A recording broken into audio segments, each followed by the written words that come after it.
India में अभी क्या हो रहा है कि आपके जो मैट्रिमोनियल ऐप्स हैं वो भी कहीं ना कहीं डेटिंग वाले साइड पे अपना यूजर एक्सपीरियंस लेके जा रहे हैं। आज की तारीख में अगर रिसर्च की जाए तो मैक्सिमम कपल्स जो हैं, लगभग 60% कपल्स ऑनलाइन किसी ना किसी तरीके से पहली बार मिलते हैं, फिर वो ऑफलाइन में उनका रिश्ता पकना शुरू हो जाता है और वो बाद में शादी करते हैं। जिसको भी मैं अपने आसपास देखता हूँ वो तकरीबन हर दूसरा या तीसरा पर्सन जो है वो डाइवोर्स हो रहा है उसका। मुझे नहीं लगता है शायद किसी को पता होगा कि सुनील सर पिछले 2 साल से एक डेटिंग का स्टार्टअप पे काम कर रहे हैं और वो वेब3 रिलेटेड डेटिंग का स्टार्टअप है। 90% लड़कों के पास अपलोड करने के लिए, डेटिंग प्रोफाइल के लिए एक अच्छी फोटो भी नहीं होती। क्यों लड़कियां जो है वो इतनी ज्यादा चूजी होती है और क्यों सही लड़के को वो क्रिंज बोलती हैं और क्यों गलत लड़कों को वो ज्यादा अट्रैक्ट करती है, मतलब कहाँ पे गैप है? आज के समय में डेटिंग, रिलेशनशिप्स और मैरिजेस के फेल होने का सबसे बड़ा कारण ये है कि रिलेशनशिप के अंदर इमोशंस और इकोनॉमिक्स दोनों का अलाइनमेंट होना चाहिए। आपको नहीं लगता है कि ये जो डेटिंग एप्स है वो ज्यादा इवेंचुअली ओपननेस लाने की वजह से जो रिलेशनशिप्स है वो खत्म कर रही है? तो क्या इसमें अब कोई एयर ड्रॉप का बाद में स्कोप भी है या फिर इसमें रेवेन्यू शेयरिंग का स्कोप एक यूजर के लिए कैसे बन सकता है, वो थोड़ा सा साथ में सारा बताइए। हम ऑलरेडी रेवेन्यू पॉजिटिव $60,000। इनफैक्ट मुझे तो सबसे इंटरेस्टिंग फीचर लगा वो रोका, क्योंकि रोका की बात कोई भी नहीं कर रहा है।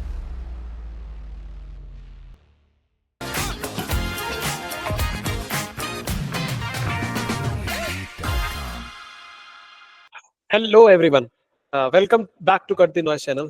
आज मैं एक नया पॉडकास्ट लेके आ रहा हूँ और आपके फेवरेट सुनील सर के साथ लेके आ रहा हूँ। आप हर बार मुझे बोलते रहते हो कि सुनील सर को लेके आओ, सुनील सर को लेके आओ, और मैं चाहता था कि सुनील सर को जब मैं लेके आऊँ एक कुछ डिफरेंट टॉपिक पे डिस्कशन हो। आपने उनको अक्सर काशिफ सर के चैनल पे देखा होगा और वो मैक्रो इकोनॉमिक्स, जियो पॉलिटिक्स उस पर बहुत ज़्यादा डिस्कशन करते हैं।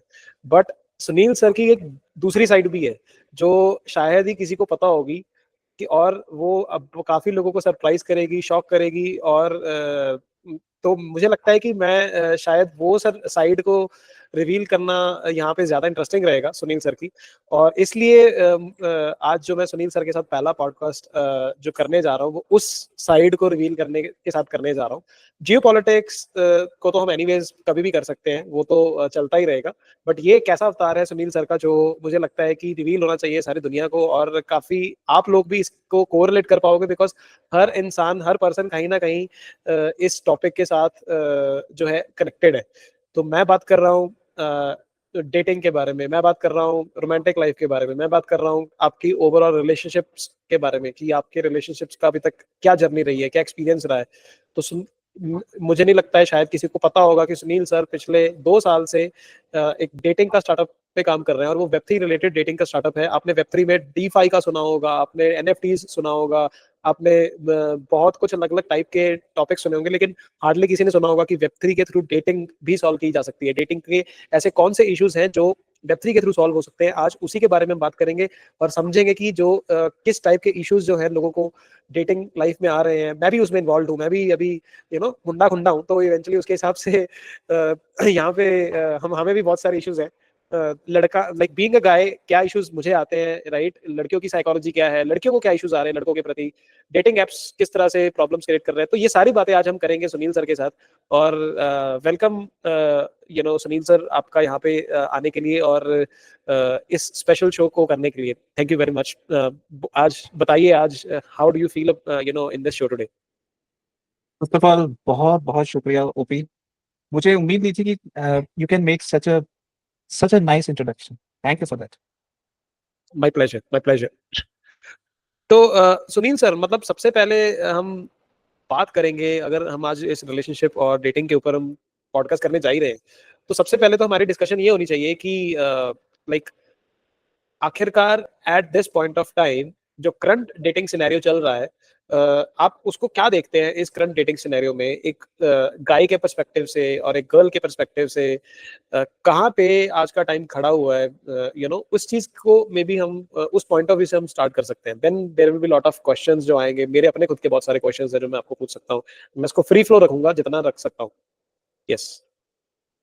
अपना जो एक सबसे कमाल की बात ये है कि हम एक ऐसे समय में आ गए हैं जब हम अपनी जिंदगी का एक बहुत बड़ा हिस्सा इंटरनेट पर बिताते हैं और लोगों का जो पुराने वक्तों में जो रिश्ते बना करते थे, वो या तो कोई मामी, चाची, ताई, फूफी, बुआ किया करती थी, या कोई मोहल्ले की कोई आंटी किया करती थी, या गुरुद्वारे, मंदिर, चर्च, मस्जिद में कोई ना कोई मौलवी साहब या कुछ उस तरह से वो लोग करते थे, या कोई पंडित मोहल्ले का या कोई आस-पास, या मोर और लेस, या फिर वर्क प्लेस में रिश्ते हुआ हुआ करते थे।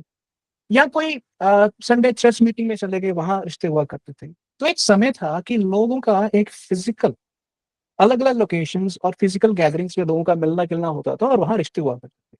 और लोगों का सर्कल वही 10, 20, 50 किलोमीटर के दायरे में रहता था। बट इंटरनेट आने के बाद क्या हुआ कि हमारा जो एक-दूसरे से मिलने का तरीका था, वो ऑनलाइन हो गया। आज की तारीख में अगर रिसर्च की जाए, तो मैक्सिमम कपल्स जो हैं, लगभग 60% कपल्स ऑनलाइन किसी न किसी तरीके से पहली बार मिलते हैं, फिर वो ऑफलाइन में उनका रिश्ता पकना शुरू हो जाता है और वो बाद में शादी करते हैं। तो मेरे मन में सवाल ये था कि अगर ऑनलाइन जीना हमारे लिए एक बहुत बड़ी एक स्टैंडर्ड फैक्ट बन चुका है, स्टैंडर्ड प्रैक्टिस बन चुका है, तो फिर डेटिंग से लोग इतने खुश क्यों नहीं हैं? डेटिंग एक बहुत ही रिलायबल, ट्रस्टवर्दी अभी प्रैक्टिस क्यों नहीं बनी है? और डेटिंग प्लेटफ़ॉर्म्स का जो रिस्पेक्ट है, जो रेपुटेशन है, वैसी नहीं है जैसी गूगल की है, फेसबुक की है या अमेज़न की। उम, ठीक है, मतलब लेकिन जब हम देखते हैं मार्केट में, सोसाइटी में, पहले क्या होता था कि अरेंज मैरेजेज़ होती थी। अब आजकल लव मैरेजेज़ का काफ़ी ट्रेंड है। तो उन लव मैरेजेज़ में डेटिंग ऐप्स का काफ़ी रोल प्ले हो रहा है। और इंटरेस्टिंगली जब हम आउट ऑफ इंडिया जाते हैं तो वहाँ पे तो सिर्फ़ डेटिंग ऐप्स हैं। लेकिन इंडिया में अभी क्या हो रहा है कि आपके जो मैट्रिमोनियल ऐप्स हैं, वो भी कहीं न कहीं डेटिंग वाले साइड पे अपना यूज़र एक्सपीरियंस लेके जा रहे हैं, ताकि आज का यूथ जो है वो फ़ील कर पाए कि okay they are trying to date.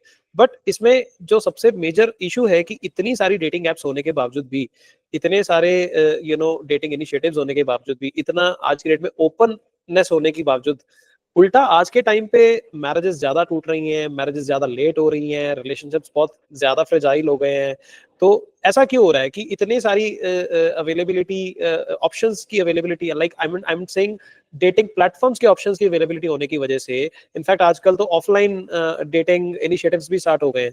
तो उस केस में क्यों मतलब कि इतना ज़्यादा रिलेशनशिप स्टिल फ्रेजाइल है? क्यों लोग और भी ज़्यादा सिंगल है? पहले तो क्या होता था, अरेंज मैरिज हो जाती थी, ठीक है? और उसके बाद लेकिन आज के टाइम पे अरेंज मैरिजेज़ में ना लड़के को लड़की समझ में आती है, ना लड़की को लड़का समझ में आता है, ठीक है? और लेकिन इवेंचुअली जब वो जाते हैं लव मैरिज वाली साइड पे जाते हैं, वो अक्सर कोई ना कोई गलत पर्सन ही चूज़ करते हैं, राइट? तो ये मतलब क्यों ऐसे हो रहा है? एक बात समझिए कि जब हम अरेंज मैरिज की बात करते हैं, तो अरेंज मैरिज एक बहुत ही कॉम्प्लेक्स सोशल इकोसिस्टम होता है, जिसमें मल्टीपल किस्म के फ़िल्टर्स होते हैं, मल्टीपल किस्म का बिहेवियरल कंट्रोल होता है, मल्टीपल किस्म की गाइडेंस होती है। पर जब आप ऑनलाइन में आते हैं और ऑनलाइन में आपके पास 2 इंसान आमने-सामने तो हैं, पर 2 इंसानों के आस-पास का जो समाज है वो मिसिंग है। उस समाज से मिला हुआ ट्रस्ट, रेपुटेशन मिसिंग है, सही बिहेवियर क्या है, गलत बिहेवियर क्या है, उसका ग्रामर मिसिंग है। तो नेचुरली जब आप ऑनलाइन एक रिश्ता ढूँढेंगे, तो नेचुरली उसकी ग्रामर को सेट होने में टाइम लगता है और इस मामले में डेटिंग एप्लीकेशंस अभी तक जो डेटिंग फेज़ के 3 स्टेप्स होते हैं। पहला फेज़ होता है एक्सप्लोर, पार्टनर ढूँढो। दूसरा होता है इंटरैक्ट, पार्टनर के साथ इंटरैक्ट करो ताकि आप वो ढूँढ सकें किसके साथ इंटरैक्शन आपका सही जा रहा है, किसके साथ नहीं। और तीसरा होता है कमिट। कमिट का मतलब है कि आप शादी से पहले थोड़ी देर के लिए एक-दूसरे को समझो, ट्राई करो, टेस्ट करो, एक शॉर्ट टर्म कमिटमेंट करो। हो ये रहा है कि जब आप डेटिंग एप्लीकेशंस की बात करते हैं, तो 99% एप्लीकेशंस एक्सप्लोरेशन और इंटरैक्शन पर आके खत्म हो जाती हैं। वो कमिटमेंट के बारे में कोई ग्रामर बनाती ही नहीं है। तो नतीजा क्या होता है कि लड़का-लड़की मिल तो लेते हैं, मिलने के बाद उनका रिश्ता शादी तक कैसे पहुँचेगा, वहाँ तक पहुँचने का कोई गाइडिंग फ़ोर्स ही नहीं है, कोई ग्रामर ही नहीं है। तो इस कारण डेटिंग होती है, शुरू लोग थोड़ी देर के लिए उसको पसंद भी करते हैं, पर उसके बाद उनके मन में बहुत सारे सवाल आने शुरू हो जाते हैं। शादी करनी है, नहीं करनी है? कब शादी करनी है, करनी है? बच्चे पैदा करने हैं, नहीं करने हैं? नौकरी के साथ शादी करनी है, नौकरी छोड़ के शादी करनी है? खासकर लड़कियों के लिए बहुत बड़े सवाल होते हैं। इस तरह से इतने सारी सवाल जो सामने आते हैं, तो डेटिंग की दुनिया में लोगों को उन सवालों की कॉम्प्लेक्सिटी समझ नहीं आती है और नेचुरली लोग जितनी तेज़ी से एक-दूसरे के साथ जुड़ते हैं, उतनी तेज़ी से एक-दूसरे से दूर चलना शुरू हो जाते हैं। पर कहीं न कहीं आज भी इंडियन अगर हम इंडियन सोसाइटी के स्पेसिफिक बात करें तो ये एक टैबू बना हुआ है कि शादी से पहले कुछ भी नहीं हो सकता है। ऑल्दो आज का जो यूथ है वो शादी से पहले बहुत कॉमन हो गया है, बट इवेंचुअली जो फिजिकल रिलेशनशिप्स है और वो आज भी पेरेंट्स एक्सपेक्ट नहीं करते, बच्चे जो करते हैं इवेंचुअली वो छुप-छुपा के करते हैं, लेट्स से दिस वे। तो उस केस में मतलब अगर इतनी ओपननेस हो गई है कि youth is involved still in the physical relationships before marriages, तो उसके बाद भी मतलब एक तो स्टिल बहुत सारे रिलेशनशिप्स टूट रहे हैं पहले, और आज की डेट में सबसे बड़ी बात ये भी हो गई है कि जब ये रिलेशनशिप्स टूट रहे हैं तो जो यूथ है आज का वो मतलब कि इस वजह से मतलब कंफ्यूज्ड भी दिखता है और साथ में ये भी बोला जाता है कि सोसाइटी ये भी बोलती है कि अच्छा जी फिर इसका मतलब ये तो टेस्ट ड्राइव वाली बात हो गई, क्या पहले टेस्ट ड्राइव कर रहे हो तो फिर ऐसे तो कितनी टेस्ट ड्राइव आप कर रहे हो तो फिर शादी करने का फायदा ही क्या, तो फिर तो ये जो शादी है वो है तो इवेंचुअली उसका कोई सेंस ही नहीं रह गया है। तो आपको नहीं लगता है कि ये जो डेटिंग एप्स है वो ज्यादा इवेंचुअली ओपननेस लाने की वजह से जो रिलेशनशिप्स है वो खत्म कर रही है, और लेकिन आज का यूथ जो है वो मैं भी जिस जनरेशन से बिलोंग करता हूँ और जो जेनजीज हैं वो शादी मतलब अक्सर हम अब हमें सुनने को मिलता है कि शादियां खत्म होने वाली है या शादियां खत्म हो रही है, ये ऑलमोस्ट खत्म है, क्योंकि जिसको भी मैं अपने आसपास देखता हूँ वो तकरीबन हर दूसरा या तीसरा पर्सन जो है वो डाइवोर्स हो रहा है उसका, कुछ सालों बाद। अगर डाइवोर्स नहीं हो रहा है तो एक्स्ट्रा मैरिटल बहुत कॉमन है। ठीक है, तो क्या ऐसी प्रॉब्लम है कि इतना कुछ होने के बावजूद घूम फिर के रिलेशनशिप्स टूट रहे हैं, लोग अब उल्टा ज्यादा अकेले हैं, लड़कियां भी अकेली हैं, लड़कियां बोलती हैं हमें ढंग का लड़का नहीं मिल रहा है, लेकिन लड़के सामने बैठे होते हैं जो ढंग के होते हैं, ढंग के लड़के जब उनको अप्रोच करते हैं उनको वो क्रिंज बोल देती है, उनको क्रिंज बोल के भगा देती है। जो there is a definition called bad guys, जो किस तरीके से वो जो लड़के हैं उन लड़कियां उनसे अट्रैक्ट होती हैं, लेकिन उन्हें पता होता है कि ये वो लड़के हैं जो लड़के उनके साथ मे बी सारी उम्र के लिए नहीं के लायक नहीं है, लाइफ लॉन्ग रिलेशनशिप के लायक नहीं है, but the girls get attracted toward those kind of guys. तो and that's a huge problem. क्या इस केस में सॉल्यूशन क्या प्रोवाइड किया जा रहा है और कैसे इस ऐसी सिचुएशन को टैकल किया जाए? पहली बात तो आप एक बात समझ लीजिए कि डेटिंग एप्लीकेशंस अगर मैं सिर्फ इंडिया की उदाहरण दूँ, तो इंडिया के अंदर 1.4 बिलियन की पॉपुलेशन है और डेटिंग एप्लीकेशन सिर्फ 30 मिलियन 3 करोड़ 140 करोड़ में से सिर्फ 3 करोड़ लोगों ने डेटिंग एप्लीकेशन कभी इस्तेमाल की है। तो इसलिए जो रिलेशनशिप का क्राइसिस है वो डेटिंग की दुनिया के कारण पैदा नहीं हुआ है, उसका एक बहुत बड़ा फैक्टर है, उसका बहुत बड़ा एक अपना क्या कहते हैं एक पैराडाइम है, एक अपना एक क्या कहते हैं एटमॉस्फेयर बना हुआ है। ध्यान से आप एक बात समझिए कि अगर आप किसी जेन ज़ी और मिलेनियल लड़के या लड़की को कहेंगे कि वो किसी लड़के या लड़की से शादी स्ट्रेट कर ले, बिना उसके साथ 2-4 महीने का एक कोर्टशिप पीरियड किए, तो प्रैक्टिकली वो बिल्कुल ना कर देंगे। They would like to test first then go for a marriage. और पेरेंट्स के लेवल पर आज खासकर शहरों में एक बहुत बड़ी प्रॉब्लम क्या होगी कि पेरेंट्स का अब उस तरह का सोशल कनेक्शंस नहीं है जैसे आज से 20, 30, 40 साल पहले हुआ करता था। तो पेरेंट्स के लिए अब लड़के के लिए लड़की और लड़की के लिए लड़का ढूँढना बहुत मुश्किल होगा क्योंकि करियर की बहुत बड़ी प्रॉब्लम आती है। इस तरह ना अब मामला पीछे और आगे के बीच में फँसा हुआ है जिसको मैं पैराडॉक्स बोलता हूँ। और इस पैराडॉक्स के अंदर अगर आप ये सोचेंगे कि आपको पहले दिन से एक क्लीन चॉइस मिल जाएगी, ये कभी नहीं हो सकता। इसलिए हमें अपने आप को एक्सपेक्टेशंस के लेवल पर थोड़ा-सा स्पष्ट करना पड़ेगा। और मैं यहाँ कहता हूँ कि सबसे बड़ी एक्सपेक्टेशन जहाँ हमें एक-दूसरे को थोड़ा-सा डायलॉग करना पड़ेगा वो है मैरिज क्या है?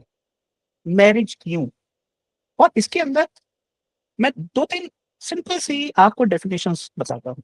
देखिए मैरिज का एक सिंपल मतलब है वेडिंग, इसको पंजाबी में कहते हैं ब्याह। व्हिच मीन्स कि 2-3 हफ्ते का खूब घूमना, नाचना, पैसा खर्च, तो सारा सारा कुछ। उसके अंदर बहुत रोमांस होता है, एनर्जी होती है, सब लोग मिलते हैं। वो एक जो ब्रदरहुड, सिस्टरहुड, सब लोग इकट्ठे होते हैं, एक कम्युनिटी फीलिंग आती है। मैरिज की एक पहली अंडरस्टैंडिंग कौन सी है? वेडिंग। हर कोई चाहता है वैसा, हर कोई चाहता है।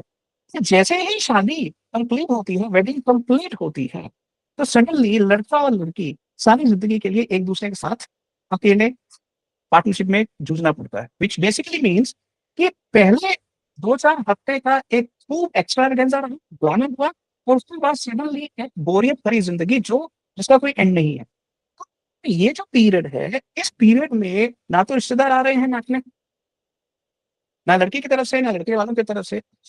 पीरियड के अंदर कम्युनिटी नहीं है, सोसाइटी नहीं है, they have to figure out themselves. तो नेचुरली इस सिचुएशन में उनकी मैरिज की हालत ऐसी हो जाती है जैसे एक स्टार्टअप है। अब स्टार्टअप कई बार चलता है, कई बार नहीं चलता, रादर बहुत सारे केसेस में स्टार्टअप फेल हो जाता है। तो जो डोमेस्टिक पार्टनरशिप की डेफिनेशन बनती है मैरिज की, इसकी रूप और वेडिंग दोनों बिल्कुल अलग अलग चीजें हैं। इसका तीसरा रूप भी है, वो ये है मैट्रिमनी, जहां से बेसिकली लोगों की कल्चरल अंडरस्टैंडिंग पैदा होती है। मैट्रिमनी का बेसिक मतलब ये है कि उस समाज में एक स्त्री माँ कैसे बनेगी। मैट्रिमनी मदर मेकिंग से बना, जहां पर रिश्ते का मतलब होता है 7 जन्मों का बंधन। आप ध्यान से समझिए कि कहाँ वेडिंग, कहाँ मैरिज और कहाँ मैट्रिमनी। लोग को अपनी एक्सपेक्टेशंस को सही तरीके से प्लेस करने का वातावरण ही गायब हो चुका होगा। मुझे तो मैट्रिमनी आज की डेट में मैट्री मनी मनी दूसरा जो पैसे वाला वो लगता है कि पैसे के हिसाब से शादी की जाती है देख के, तो मेरे को तो मैट्रिमनी असल में वो मैट्रिमनी लगता है। What you are saying is absolutely right. क्योंकि बहुत गहरे में मैं ये मानता हूँ कि आज के समय में डेटिंग, रिलेशनशिप्स और मैरिजेस के फेल होने का सबसे बड़ा कारण ये है कि रिलेशनशिप के अंदर इमोशंस और इकोनॉमिक्स दोनों का अलाइनमेंट होना चाहिए। आज सिर्फ इमोशन से कुछ नहीं चलने वाला, ना सिर्फ इकोनॉमिक से चलने वाला। फॉर एग्जाम्पल, एक लड़की को बैड बॉय पसंद आ गया, जैसा यू सेड, बैड बॉय पसंद आ गया क्योंकि वो अमीर है, उसका अपना एक रॉब है, सब कुछ है। पर शादी के 6 महीने बाद जब उसका बैड बिहेवियर एक पॉइंट के बाद अनक्रेडिबल हो जाएगा, तो वही रिश्ता हो सकता है डाइवोर्स की तरफ चला जाए। तो इसलिए बैड बॉय के साथ तो आप 7 जन्मों का बना सकते। इसलिए लोगों को अपने एक्सपेक्टेशंस का सेटिंग कैसे करना है, this has to be decided.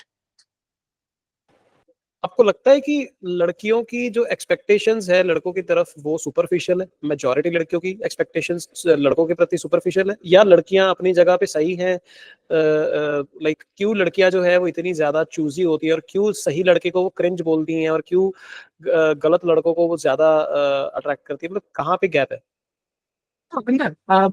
मैंने इस विषय पर बहुत बार सोचा है। कई बार मुझे ऐसा लगता था कि लड़के ठीक हैं, कई बार मुझे ऐसा लगता था कि लड़कियां ठीक। कई बार लड़कियों का कसूर ज्यादा लगता था और कई बार लड़कों का कसूर ज्यादा लगता। तो लड़कियों से आपने इंटरेक्शन नहीं करी इस बारे में कभी? yes, मैंने मैंने मैंने सैकड़ों लोगों से, सैकड़ों, क्योंकि मैं एक फिलोसोफर हूँ, मैं वर्कशॉप्स करता हूँ, तो मैं सैकड़ों लोगों से मिलता हूँ। तो मैंने पिछले 2-3 साल में ज्यादा नहीं तो 500-700 लोगों से, लड़के और लड़कियों दोनों से, स्ट्रेंजर्स के साथ बहुत डिटेल डिस्कशन की। इसलिए अगर हम ये कहें कि लड़का ठीक है तो भी बात नहीं बनेगी, अगर लड़की ठीक है तो भी बात नहीं बनेगी। हमें फंडामेंटली समझना पड़ेगा कि ये प्रॉब्लम मेनोस्फियर या फेमिनिस्टों के बीच की लड़ाई वाली प्रॉब्लम नहीं, ये प्रॉब्लम है एवोल्यूशनरी लॉ।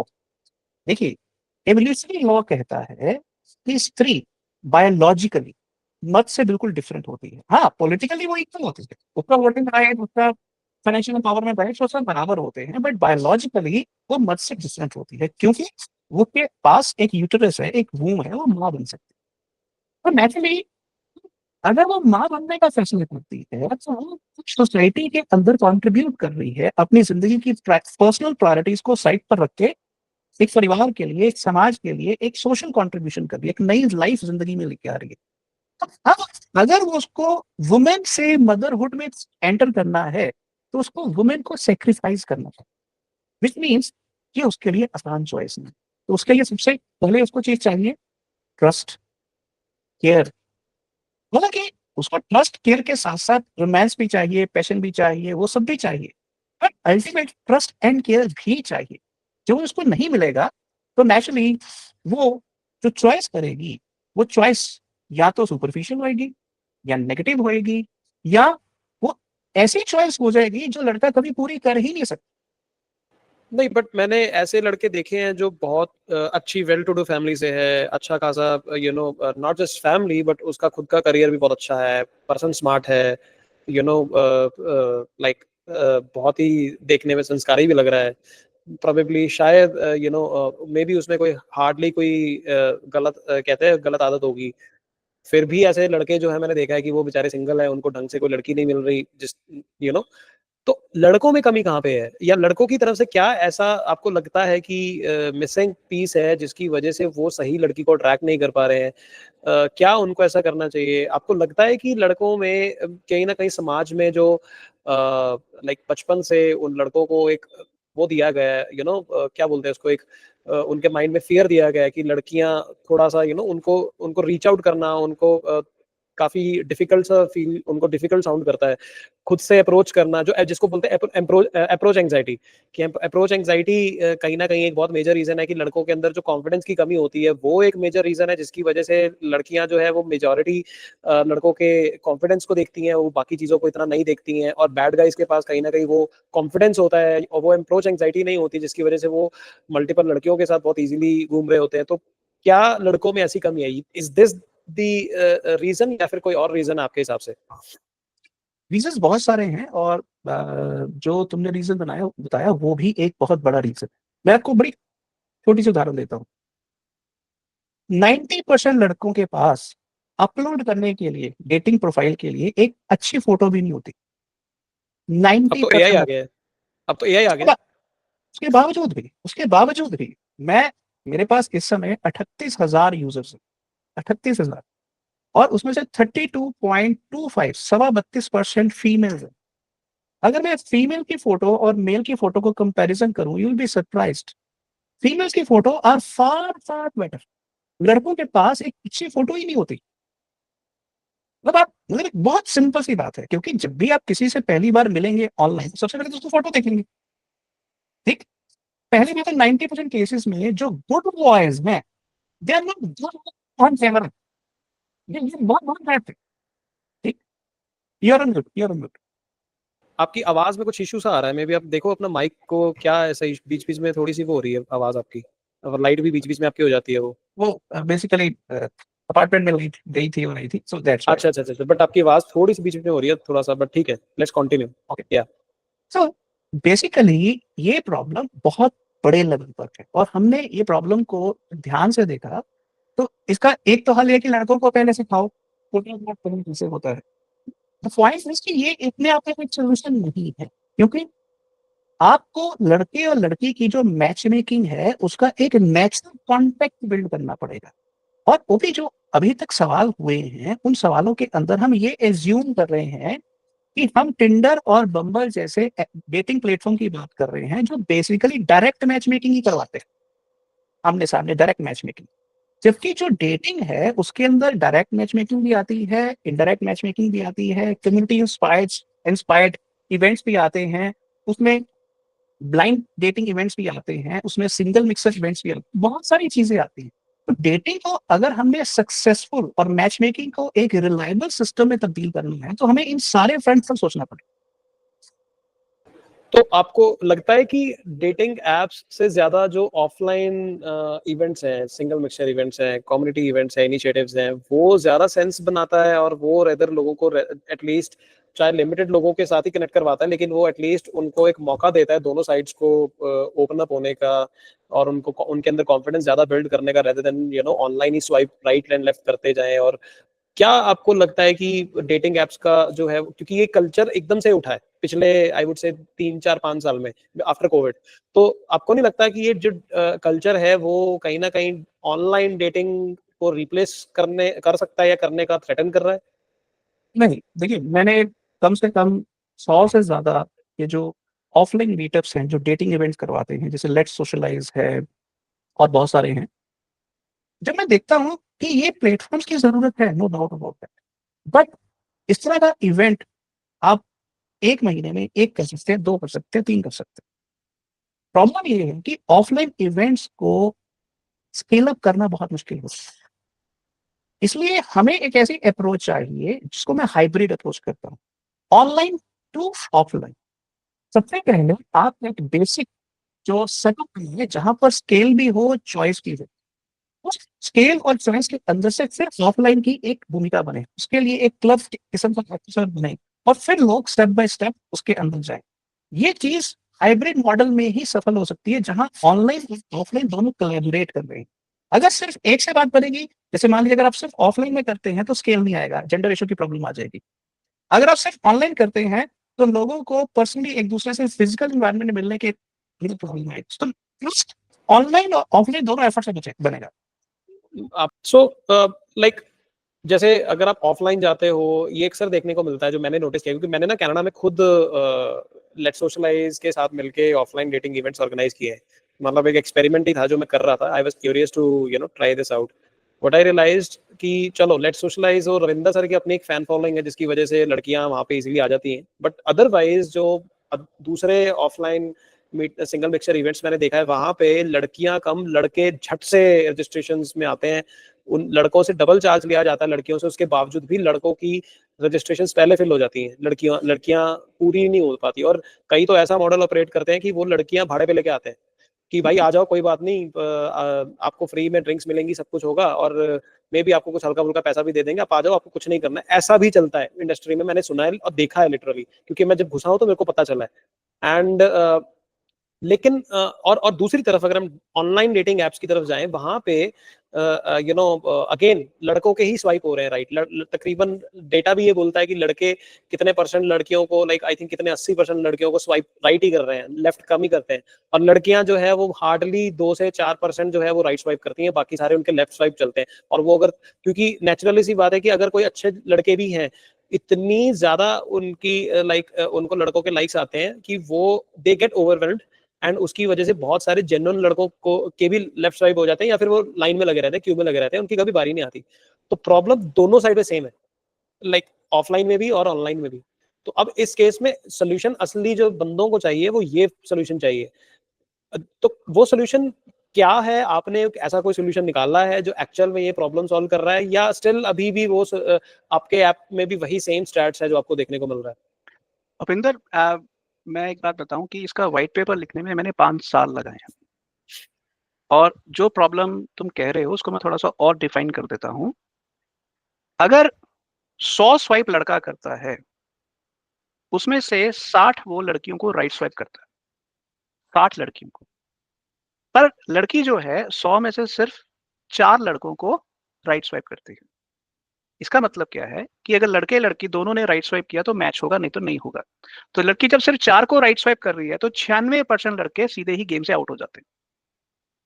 तो इसका मतलब है कि 4% औरतें, सॉरी 100% औरतें मोटा मोटा 4-5% लड़कों को ही सिलेक्ट करती हैं।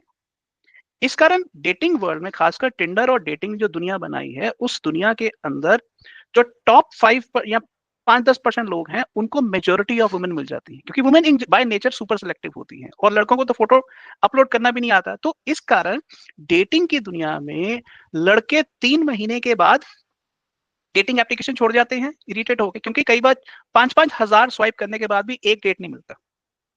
और दूसरी तरफ लड़कियां जो होती हैं, वो 1 या 2 या 3 कैजुअल हुकअप करने के या ब्रेकअप के बाद वो डेटिंग ऐप छोड़ जाती हैं।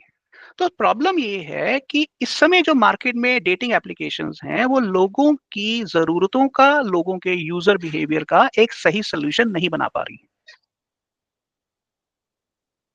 तो आप तो यस एग्जैक्टली, बट मैं वही बोल रहा हूँ कि सोल्यूशन सही नहीं बन पा रहा, राइट? यस। तो अब थोड़ा सा आप अपने सोल्यूशन के बारे में बताइए, और आपने इस प्रॉब्लम को कैसे सॉल्व किया है? आपको क्या लगता है कि आप जो अब, क्योंकि यहाँ पे लोगों को शायद नहीं पता है कि आपकी जो एप्लीकेशन है वो कई महीनों से चल रही है और आप साइलेंटली टेस्टिंग हो रही है। तो आपके पास भी वही सेम डेटा निकल के आ रहा है जो रिसर्च रिपोर्ट्स बोलती हैं, या फिर आपके पास डिफरेंट डेटा है और कुछ आपने इस प्रॉब्लम का कुछ सोल्यूशन प्रैक्टिकली निकाल दिया है? यस, इसका सोल्यूशन बनाने में ही मुझे 5 साल की रिसर्च लगी और 2 साल की टेस्टिंग एंड डेवलपमेंट लगी।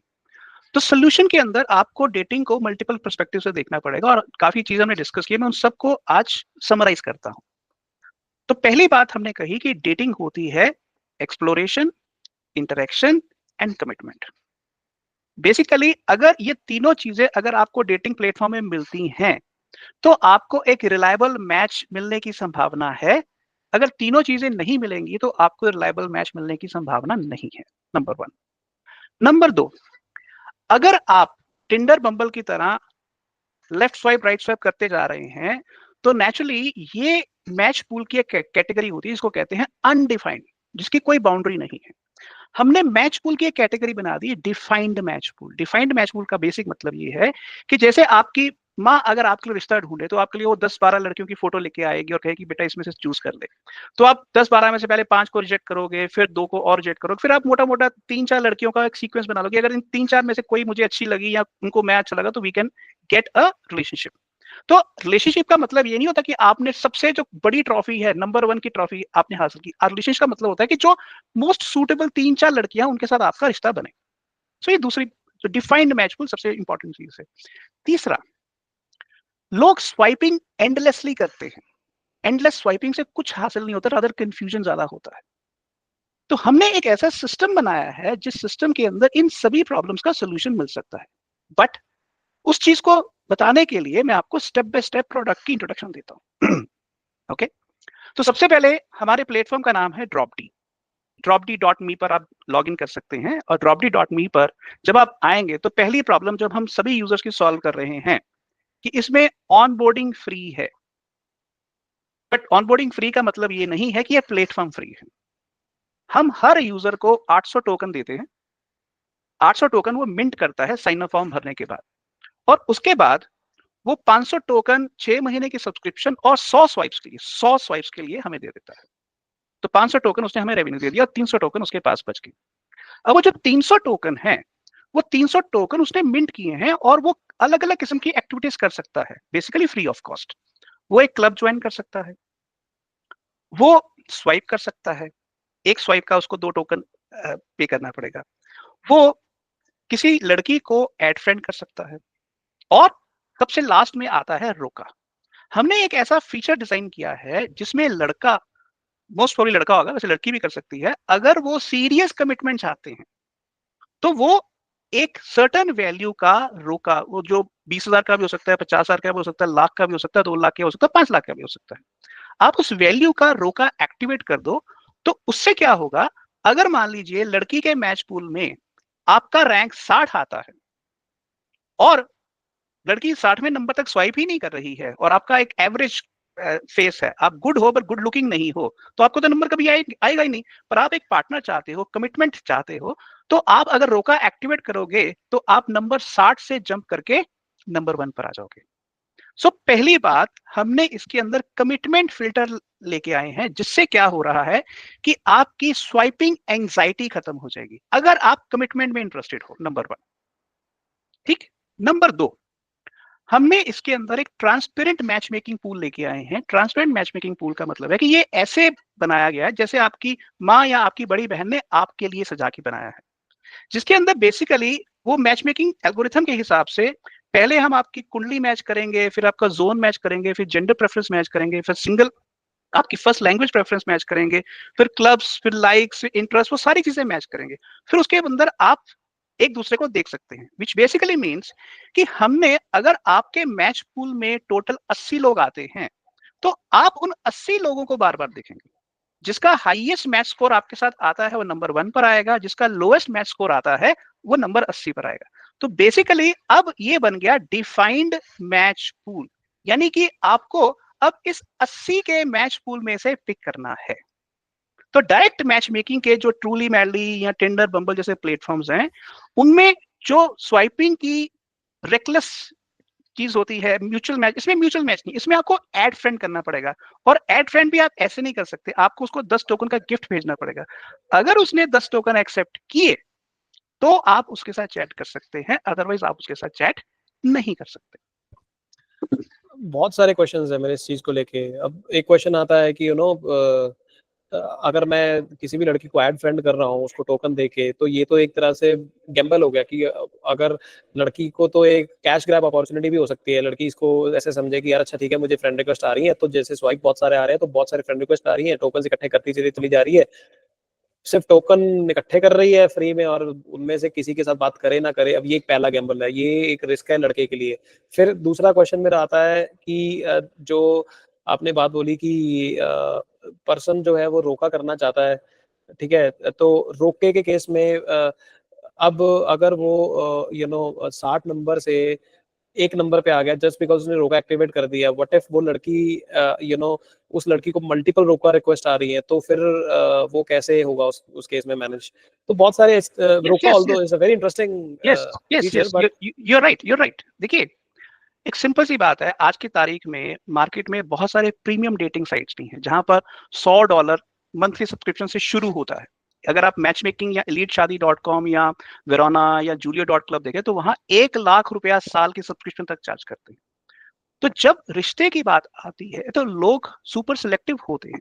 तो जब सुपर सिलेक्टिव होते हैं तो ये सब चीजें होती हैं, इसमें कोई शक नहीं है। देखिए, पहली बात, मैंने जो बातें आपको कही, ये सोल्यूशन था डायरेक्ट मैच मेकिंग प्लेटफॉर्म्स का, टिंडर बम्बल जैसे। पर हम सिर्फ डायरेक्ट मैच मेकिंग ही नहीं करवाते, हमारे प्लेटफॉर्म बेसिकली एक सोशल कमिटमेंट नेटवर्क है। तो ये फेसबुक की तरह भी बिहेव करेगा और टिंडर की तरह भी बिहेव करेगा। तो सबसे इंपॉर्टेंट चीज है कि क्या लड़की अपनी मर्जी से लड़के के टोकन एक्सेप्ट कर ले और उसके बाद उसको ब्लॉक कर दे या उसको अनफ्रेंड कर दे? इस तरह की चीजें हो सकती हैं। द फैक्ट हियर इज, हमने अपने प्लेटफॉर्म के अंदर एक कम्युनिटी प्रोटोकॉल बनाया है जिसको हम कहते हैं लाइकोमीटर।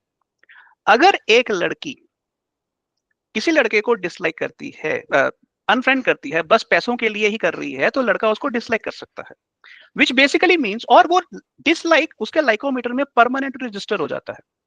यानी कि अगर उसके डिसलाइक्स बढ़ रहे हैं तो सडनली उस लड़की की सोशल रेपुटेशन कम होनी शुरू हो जाएगी। अगर वो घोस्टिंग करती है तो भी उसको लड़का डिसलाइक करेगा। तो हमारा डेटिंग नेटवर्क एक सोशल नेटवर्क के अंदर रहता है जहां आप अपनी रेपुटेशन को बहुत सीरियसली गार्ड करेंगे। So that's one very important thing. और ये चीज 14 महीने की टेस्टिंग के बाद हमने डिराइव की है कि लोगों से आप दो किस्म की एक्सपेक्टेशन रख सकते हैं। एक एक्सपेक्टेशन होती है अच्छा बिहेवियर करो, जो 100 में से 10 लोग करते हैं। दूसरी एक्सपेक्टेशन होती है लोग मिसबिहेव ना करें। ठीक, उसके लिए अगर मिसबिहेवियर का डिसइंसेंटिव है तो लोग ऑटोमेटिकली मिसबिहेव करना बंद कर देते हैं। और ये खासकर पिछले 4 महीनों में हमने देखा है कि हमारे प्लेटफॉर्म से ऑब्ससिनिटी टोटल गायब हो गई है। टोटल इस समय हमारे प्लेटफॉर्म में लगभग 6000 पब्लिक पोस्ट है। तो बेसिकली अब एक इंसान को आप अगर 10 टोकन की फ्रेंड रिक्वेस्ट भेज रहे हैं, आप खामखा नहीं भेजेंगे, आप उसका प्रोफाइल चेक करेंगे, उसकी क्लब मेंबरशिप चेक करेंगे, आप उसके पोस्ट चेक करेंगे। जब आपको लगता है कि यस इसमें कुछ दम है, इसके साथ एक छोटा सा रिस्क लिया जा सकता है, तो इससे क्या है कि आपको सोचने का टाइम मिल रहा है और दूसरे को ये पता चल रहा है कि इस बंदे ने मुझे अगर 10 टोकन भेजे हैं जिनकी करंट मार्केट वैल्यू इसमें 44 रुपए है, तो इसका मतलब ये भी सीरियस है। अगर दो सीरियस लोग आपस में मिलते हैं तो अच्छी चीज है, पर अगर दो नॉन सीरियस आपस में मिलते हैं तो ये समाज के लिए नुकसान है। तो हमने उनको सबसे पहले सीरियस कैसे होना है, उसका एक यूआई यूएक्स बिहेवियर कैसे होगा, उसका इंश्योर किया है। fair point. That's an interesting way to filter out the bad people out of the system. एक पॉइंट है कि जैसे आप बोल रहे थे कि आपने एक मैचिंग पूल क्रिएट किया है based on the likes and all those different filters. ये चीज तो कहीं ना कहीं टिंडर बम्बल भी करता ही है। अब उस हमें हमारा एक मैचिंग पूल बनता है डिपेंडिंग अपॉन आवर रिक्वायरमेंट्स। तो जब आप ये कह रहे हो कि लेट्स से जो उस लिमिटेड सेट ऑफ लोगों का मैचिंग पूल बन रहा है तो बार बार उसी में आपको घुमाया जा रहा है, तो आपको नहीं लगता है कि व्हाट इफ दोनों साइड से लेट्स से कोई एक पर्सन जो है वो ये बोले कि यार ये तो बार बार वही डेटाबेस घूम के आ रहा है, तो ये तो नया डेटाबेस नहीं मिल रहा है और मैं इंटरेस्टेड नहीं हूँ इस डेटाबेस में, है ना? तो फिर उस केस में एक रिस्क भी हो जाता है प्लेटफॉर्म के लिए, बिकॉज नॉर्मली मैंने क्या देखा है कि जब एक रिक्वायरमेंट्स या फिल्टर्स लगाए जाते हैं उसमें एक ऑप्शन ये भी होती है कि अगर ये फिल्टर के बाहर गया तो ऑटोमेटिकली आपको अब दूसरे जो है फिल्टर्स के अकॉर्डिंगली ऑटोमेटिकली दिखाना शुरू कर देगा, ताकि आप स्वाइपिंग करते रहो, आपकी स्वाइपिंग रुके ना।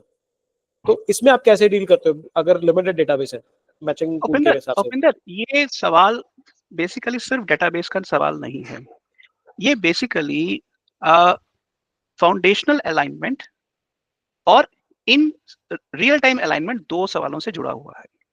सो बेसिकली अगर मान लीजिए एक लड़की एक ऐसे लड़के को ढूंढ रही है जो डिजिटल नोमैड है, ठीक है, वो थिंकर है, तो लड़के वो एक ऐसी चॉइस है जो चॉइस उसकी फाउंडेशनल चॉइस है। वो कैसा दिखता है वो बात है। तो हमने क्या किया, इसके 2 लेवल्स बनाए। एक फाउंडेशनल चॉइस, फॉर एग्जांपल मेरी शादी हुए 22 साल हो गए, मेरी बहुत सारी आदतें हैं जो मेरी वाइफ को पसंद नहीं है, पर इसका मतलब नहीं है कि we are not a happy couple. तो एक होती है फाउंडेशनल प्रेफरेंस और दूसरी होती है नॉर्मल प्रेफरेंस। जैसे मान लीजिए आप सिगरेट पीते हैं कि नहीं, मांस मच्छी खाते हैं कि नहीं, आपको ऊंचा बोलना अच्छा लगता है कि नहीं, आपको घूमना अच्छा लगता है कि नहीं, आप लेजी हो कि नहीं। तो बेसिकली दोनों के बीच में एक अलाइनमेंट चाहिए होता है। प्रॉब्लम क्या है कि या तो कोई प्लेटफॉर्म आपको फाउंडेशनल अलाइनमेंट देता है या आपको इंटरेस्ट अलाइनमेंट देता है। हम पहला फोकस रखते हैं फाउंडेशनल अलाइनमेंट पर, नंबर 1। नंबर 2, जैसे प्लेटफॉर्म के अंदर यूजर बढ़ते हैं, जैसे मैं आपको उदाहरण के तौर पर बताता हूं कि मैंने एक यूजर क्रिएट किया, उसका नाम है ऋत्विक, और हम टेस्टिंग के लिए करते हैं। तो आज से 3 महीने पहले उसके मैच पूल में 21 लड़कियां थी, आज उसके मैच पूल में 102 लड़कियां हैं। क्योंकि जैसे जैसे यूजर बेस बढ़ता जाएगा उसके हिसाब से मैच पूल का साइज बढ़ता जाएगा, नंबर 1। तो इसलिए मैच पूल मतलब लिमिटेड नहीं रहेगा, हाँ ये डिफाइंड होगा, टिंडर और बम्बल की तरह अनडिफाइंड नहीं होगा। सो नंबर 1 दिस, कि इसमें यूजर की गिनती बढ़ती रहेगी। दूसरी चीज, match pool is part of the solution but not the complete solution.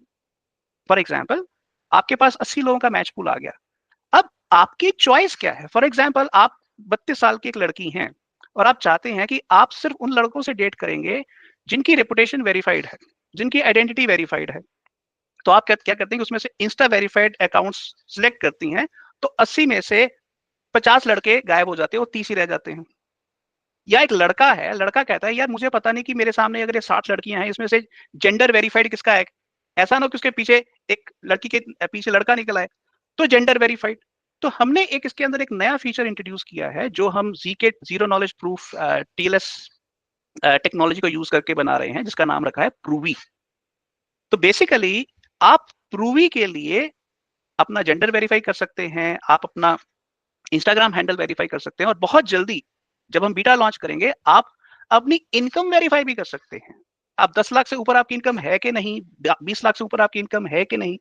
तो बेसिकली अगर मान लीजिए एक लड़की 32 साल की है तो उसके मैच पूल में अगर 80 लड़के हैं, वो सिर्फ उसके साथ डेट करना चाहती है जिसकी इनकम 10 लाख से ऊपर है। तो वो प्रूवी का फिल्टर चूज करेगी 10 लाख वाला, और 10 लाख वाले फिल्टर को अप्लाई करके चेक करेगी कि इन 80 में से कितने लड़के ऐसे हैं। तो मान लीजिए 4 लड़के मिलते हैं जो 10 लाख से ऊपर वाली इनकम, तो वो सिर्फ उन 4 लड़कों से डेट करना चाहेगी, वो बाकी 80 के साथ नहीं करेगी। इसी तरह से मान लीजिए कोई बंदा अभी सीरियस मैरिज में इंटरेस्टेड नहीं है बट एक हैप्पी टुगेदरनेस में इंटरेस्टेड है, तो उसका शौक है नेटफ्लिक्स देखना, रेगुलर बिंज वॉचिंग है, तो वो ये चेक करे, वो फिल्टर करेगा नेटफ्लिक्स प्रीमियम सब्सक्राइबर्स कौन कौन से उसमें से। तो इस तरह से आप देखेंगे कि प्रूवी एक ऐसा फीचर है जिसमें लोग अपनी अलाइनमेंट किसी के साथ कैसे हो सकती है, वो without sharing the information details, वो सिर्फ उसका यस और नो में आंसर दे सकते हैं। जैसे आपकी इनकम अगर 10 लाख से ऊपर है कि नहीं, कितनी है ये नहीं, 10 लाख से ऊपर है कि नहीं, बस इतना आप शेयर कर सकते हैं। तो बेसिकली डेटा शेयर नहीं हो रहा है बट कन्वे हो रहा है। नहीं, बट जो डेटा कन्वे कर रहा है अपना, वो लाइक गलत डेटा भी तो कन्वे कर सकता है, वो फॉल्स डेटा भी तो कन्वे कर सकता है। जैसे फॉर एग्जांपल आपकी इनकम 10 लाख से ऊपर है या नहीं है, मैं बोल दूं मेरी है लेकिन नहीं है, फिर नहीं, उस चीज को वेरीफाई कैसे करता है आपका प्रूवी सिस्टम? हाँ, वो प्रूव में बताता हूँ। पहली बात, हम रिक्लेम प्रोटोकॉल का सर्विस यूज कर रहे हैं, उसको डिराइव करके हमने प्रूवी एप्लीकेशन बनाई है। जैसे मान लीजिए आप इनकम की बात करते हैं या जेंडर की बात करते हैं, तो जेंडर की जब आप वेरीफाई करेंगे तो वो आपको यूआईडीए के पोर्टल पर लेके जाएगा और आपके आधार से वो डाटा उठाएगा, और वहां से, हालांकि आधार के ऊपर बहुत सारी इन्फॉर्मेशन होती है, आपका नाम होता है, आपकी एज होती है, आपका एड्रेस होता है, आपका जेंडर होता है, पर वहां से वो सिर्फ जेंडर उठाएगा और रिवील करेगा कि आपका जेंडर वेरीफाइड है कि नहीं है। तो इसलिए पूरी इंफॉर्मेशन रिवील नहीं होगी, नंबर 1। नंबर 2, अगर आप इनकम, मान लीजिए आपकी इनकम है 15,000 50,000, 15,50,000, तो आपको वो प्रूवी इनकम टैक्स के वेबसाइट पर लेके जाएगा और वहां से आपका जो publicly audited income tax statement return है वहां से उठाएगा। ये ऐसा नहीं कि आपने मन मर्जी से कुछ भी भर दिया। तो इसलिए दुनिया के अंदर आपका डाटा, आपके जो सोशल क्रेडेंशियल्स है, अलग अलग वेबसाइट्स के ऊपर बिखरे पड़े हैं। ओला के ऊपर, उबर के ऊपर, स्विगी के ऊपर, इनकम टैक्स प्लेटफॉर्म के ऊपर, यूआईडी के। तो ये बेसिकली जो डिस्ट्रीब्यूटेड वेब प्रूफ्स हैं, उनको जीरो नॉलेज में आप कैसे अपने पोटेंशियल पार्टनर को उसके साथ शेयर कर सकते हैं, ये उसकी टेक्नोलॉजी है। ओके, ओके, बट ये एक थोड़ा-सा I would say tricky feature है, बिकॉज़ मे बी कई लोग ऐसे भी होते हैं जो अपनी इनकम छुपाना पसंद करते हैं, वो दिखाना पसंद नहीं करते हैं। ये ऑप्शनल है। I am saying something else कि लीगली अपनी इनकम जो है वो कम रखते हैं। There are lot of businessman जो अपने लीगली इनकम बहुत कम रखते हैं, बट एक्चुअल में उनकी इनकम बहुत सोर्सेज से है। तो अगर मैं आज अपनी इनकम प्रूवी के थ्रू प्रूफ कर भी दूं, तो उसमें तो भाई मैं गरीब दिखूंगा। मतलब जस्ट एग्जांपल दे रहा हूँ कि लेट्स से अगर कोई पर्सन अपनी इनकम प्रूवी के थ्रू प्रूफ कर दे, वो तो बहुत गरीब देगा, बट इवेंचुअली पैसा कितना दबा के बैठा है, कहाँ कहाँ से इनकम निकाल रहा है, किसी को नहीं पता, राइट? तो वो मैच मेकिंग में उसके लिए एक इशू क्रिएट हो जाएगा कि अगर जब तक वो प्रूवी के थ्रू प्रूव नहीं करता है, तब तक वो शायद एक पोटेंशियल मैचेस को मिस भी कर रहा है। नहीं, ऐसा है कि लड़कियां कभी भी सिंगल पैरामीटर से एक लड़के की चॉइस नहीं करती है, नंबर 1। नहीं, बट मैं आपको ये टोकना चाहता हूँ यहाँ पे 2 मिनट के लिए। मैट्रिमोनियल साइट के ऊपर, मैं me being a matrimonial user, जीवन साथी शादी के ऊपर ये इनकम एक ऐसा फिल्टर है जिसके ऊपर बहुत लड़कियां जो है तवज्जो देती है। मैंने एक्सपेरिमेंट करके देखा है, मैंने अपनी इनकम 0 डाल के देखी है, देखा कि अच्छे लड़कियों के मैच वहां पे खत्म हो जाते हैं, और जैसे ही मैं बढ़िया इनकम डालता हूँ, धड़ धड़ करके मैचेस आते हैं और धड़ धड़ करके रिक्वेस्ट आती है। तो वहां पे तो डिफाइंड फिल्टर है ये। Yes, you are right. जैसे मैंने आपको आईटीआर की एग्जांपल दी, 10 लाख रुपए की एग्जांपल दी, एम आई राइट? ओके, उसी तरह से आने वाले समय में आप अपनी बाइनेंस की होल्डिंग्स, क्रैकन की होल्डिंग्स, ये सब भी शेयर कर सकते हैं विद इन सर्टेन पैरामीटर्स। पर ऐसा करना ही क्यों है? मेरा क्वेश्चन है कि ऐसा करना ही क्यों है? लाइक जीवन साथी पे कोई मेरे से प्रूफ नहीं पूछ रहा है मेरी इनकम कितनी है, मैं बता रहा हूँ मेरी कितनी इनकम है, कहाँ से आ रही है, उसको कुछ लेना देना नहीं है उससे। देखिए उपेंद्र, जब आप कहते हैं कि मेरी इनकम 50 लाख रुपया है, तो लड़की के पास आपकी बात को एट फेस वैल्यू ट्रस्ट करने के अलावा कोई ऑप्शन नहीं है। ठीक है, आपकी इनकम हो सकता है 10 लाख हो, आपने भर दी 50 लाख, पर यही वो एक थर्ड पार्टी सोर्स से जीरो नॉलेज प्रूफ में वेरीफाई होके आ रही है, तो लड़की के लिए एक रिलायबल इंफॉर्मेशन है। तो इसलिए इनकम इंपॉर्टेंट है, पर इनकम की डिटेलिंग रिवील करना लड़का नहीं चाहता। तो 2 चीजों में फर्क है। यहां पर जीरो नॉलेज प्रूफ में आप एक रेंज सेट कर सकते हैं without revealing the exact income. So ये ऑप्शनल है, ये कोई मैंडेटरी नहीं है। तो लेट्स से ये अगर कोई इनकम रेंज जो है सेट करता है, लेट्स से अपने बाइनेंस का अकाउंट कनेक्ट करके या वॉलेट आईडीज कनेक्ट करके, तो क्या ये डेटा जो है आपकी कंपनी सरकार को देगी ऐसा डेटा? पहली बात मैं बार बार कह रहा हूं, ये डेटा ना हम होल्ड करेंगे, ना आपका पोटेंशियल पार्टनर होल्ड करेगा। ये सेंट्रलाइज डेटा शेयरिंग नहीं हो रही है, मैं बार बार कह रहा हूं। ये सिर्फ प्रूविंग हो रही है। ये सिर्फ डेटा सही है उसका प्रूफ जनरेट हो रहा है, और कुछ नहीं हो रहा है इसमें कोई डेटा शेयरिंग नहीं हो रही। ये मेरा, देखो मुझे तो इसके बारे में आइडिया है, तो मेरा क्वेश्चन पूछने का मतलब इसलिए था कि आम लोगों को समझ में आ जाए कि ये एक्चुअल में इसका पर्पस क्या है, इसीलिए मैं थोड़ा घुमा के ये क्वेश्चंस पूछ रहा हूँ। Good. But and that's a very interesting approach. In fact मुझे तो सबसे इंटरेस्टिंग फीचर लगा वो रोका, क्योंकि रोका की बात कोई भी नहीं कर रहा है। रोका एक ऐसा ट्रेडिशनल, कह लो एक इमोशनल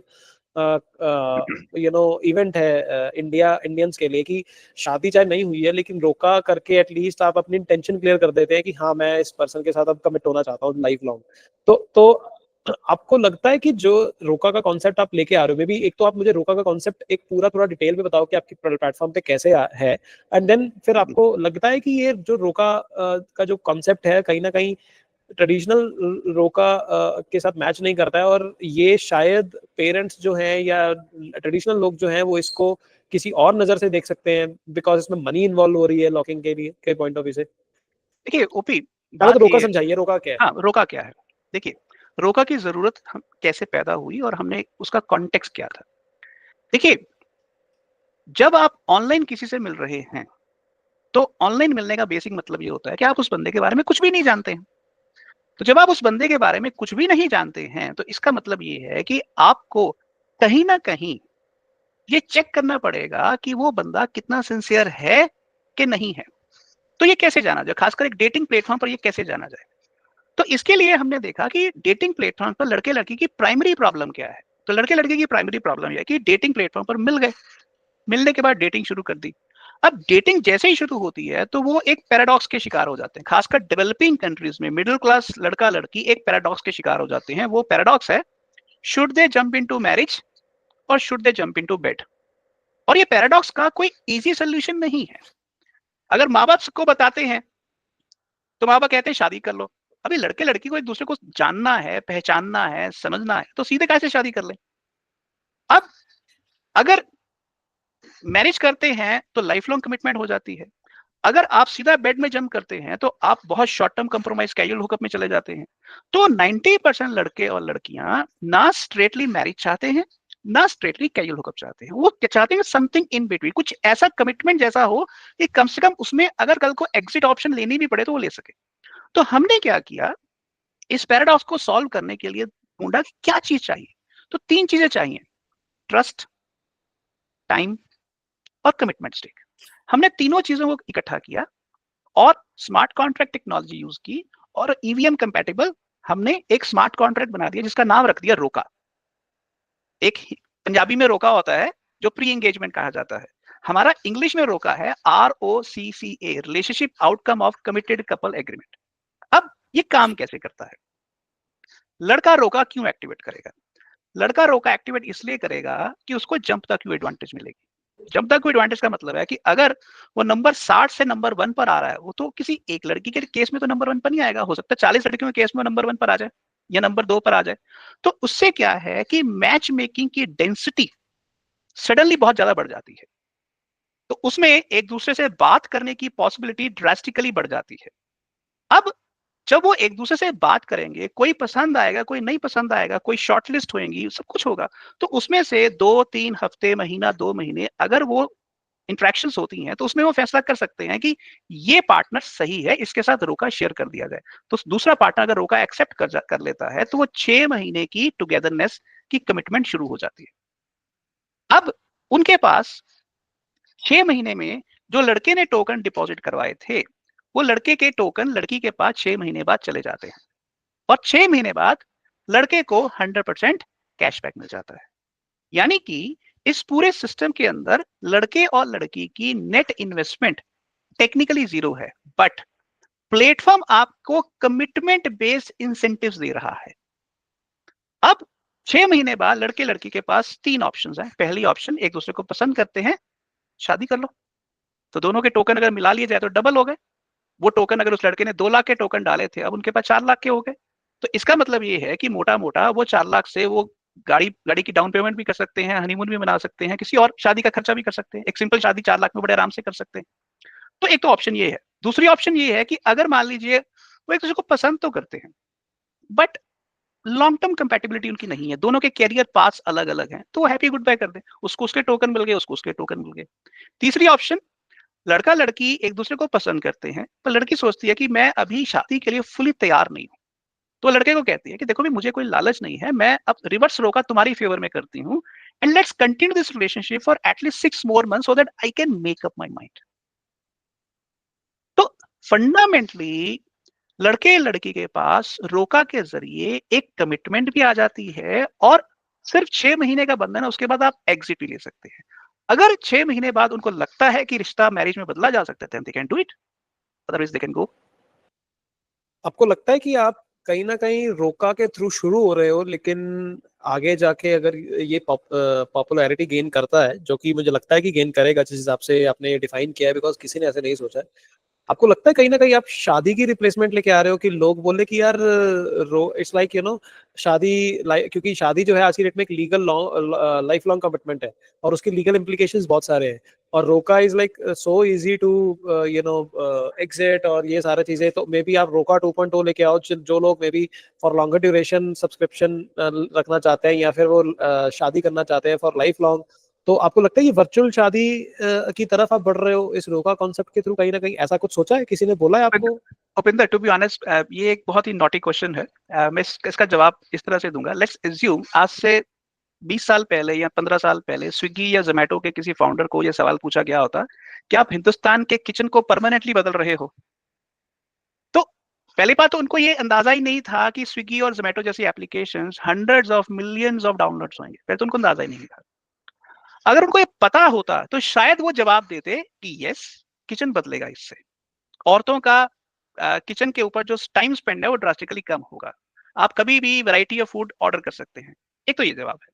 बट मुझे ये नहीं पता है कि आने वाले समय में मेरी एप्लीकेशन कितनी पॉपुलर होगी, कितनी नहीं होगी। बट मेरा बेसिक मतलब मकसद पहला क्या है? लोनलीनेस खत्म करना। शादी लोग करें या ना करें, ये उनकी प्राइवेट चॉइस है। मैं कोई समाज का ठेकेदार नहीं हूं जो सब लोगों को, लड़कों को, लड़कियों को कहे कि तू शादी कर ले। शादी is a private choice.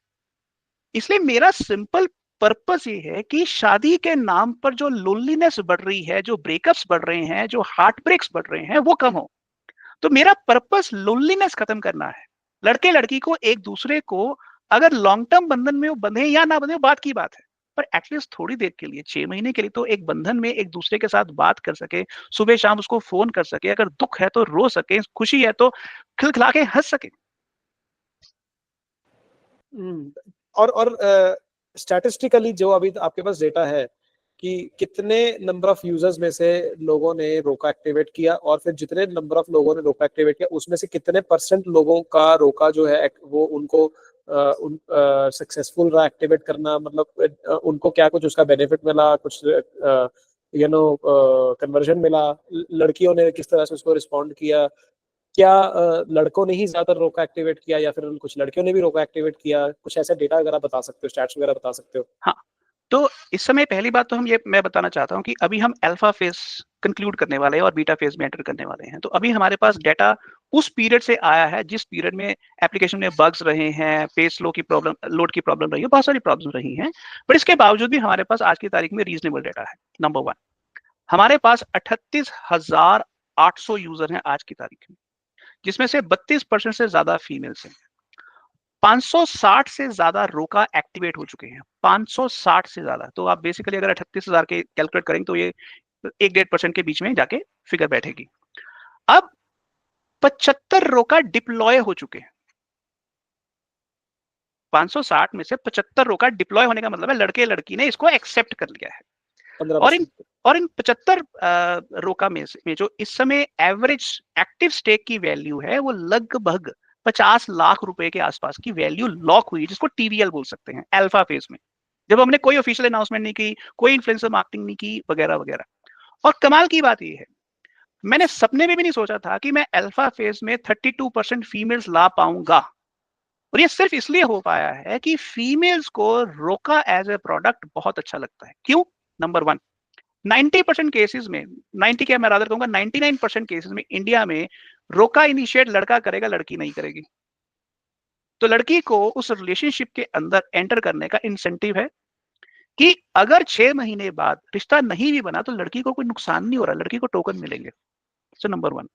Number 2, देखिए आज की फीमेल एक पॉइंट पर जीरो कॉम्प्रोमाइज मूड में है, वो ये है कि वो रिलेशनशिप चाहती है, वो कमिटमेंट भी देने को तैयार है, बट वो अपनी ऑटोनॉमी खोने को तैयार नहीं है। तो रोका कमिटमेंट और ऑटोनॉमी का एब्सोल्यूट कन्वर्जेंस है, इसलिए लड़कियों को बहुत अच्छा लग रहा है। और मैं मतलब 300-400 फीमेल जिनसे भी मैंने बात की है, तो मुझे मेजॉरिटी फीमेल्स ने कहा है कि अगर शादी के नाम पर लड़के और लड़की की रिलेशनशिप में जो टॉक्सिसिटी आ रही है, उस टॉक्सिसिटी को अगर दूर करना है तो कम से कम शादी जैसा कुछ सैंडबॉक्स टाइप चाहिए जिसमें एटलीस्ट वो टॉक्सिसिटी को हैंडल करना सीख सके। दे शुड आस्क देमसेल्फ कि whether they are made for marriage और नॉट। तो उसके लिए रोका एक बहुत खूबसूरत चीज है। और कमाल की बात यह है, रोका आप चाहे अपने दोस्तों, परिवार वालों को, रिश्तेदारों को पब्लिक भी कर सकते हैं, ना चाहे तो उसको प्राइवेट भी रख सकते हैं। तो अब चॉइस आपके पास है कि आप अपनी रिलेशनशिप का स्टेटस कैसा रखना चाहते हैं। अगर आप कन्विंस्ड हैं कि अच्छा रिश्ता चल रहा है, इसका फ्यूचर है, तो आप पब्लिक करो। अगर आपको डाउट है तो आप पब्लिक मत करो। तो लड़के लड़की के पास एक ऑटोनॉमी है, प्राइवेसी है कि अपने रिश्ते को जिस लेवल पर लेके जाना चाहते हैं वो लेके जा सकते हैं। That's an interesting data.